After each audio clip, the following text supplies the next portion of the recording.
So we've covered tag-aware sharding, tag-based sharding. So let's move on to hash-based sharding. So hash-based sharding was new in 2.4. So it's not available in the older versions. It was added in the 2.4 release.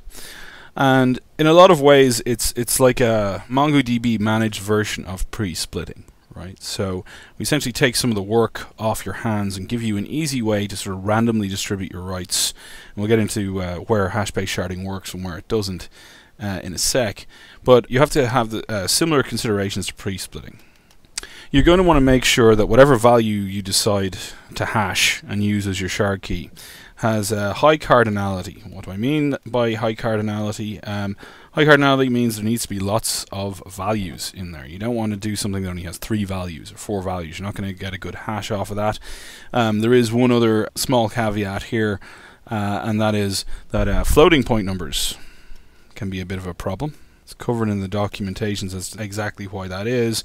You'll probably be able to guess once you actually see what the computed hash value looks like that we're using a 64-bit integer. So it turns out there's some issues converting floating point numbers back to 64-bit integers and vice versa. So anything that is using a floating point number as a value is probably a bad choice for a hash-based shard key. So just use that with caution. But you do want to have a nice large range of values so that your hash is nicely distributed. So what's MongoDB actually doing here? Well, what you do is you pick a field. And in our example, I'm going to use the classic _ID again. And on that field, you create an index.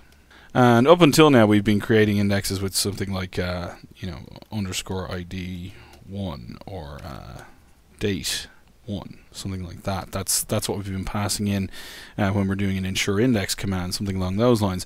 And it's not terribly complicated at all, but the ensure index command, when you're creating an index, that computed hash, you still run the ensure index command, but instead you pass in something like this. So you create an index with a computed hash, ensure index ID hash, something similar to that, and that then allows you to pick this computed hashed value as a shard key. So when you're then doing the shard collection command, you pass in whatever you hashed as your shard key. At the moment, it only supports single values, so it doesn't support compound fields at the moment. If you do want to combine, say, I don't know, date and user ID, then you'll have to manually combine those in a separate field, and then create a hashed index on that concatenated field yourself. So if you do wish to do a sort of combined value and then hash that, you have to do that yourself first and then create the appropriate index.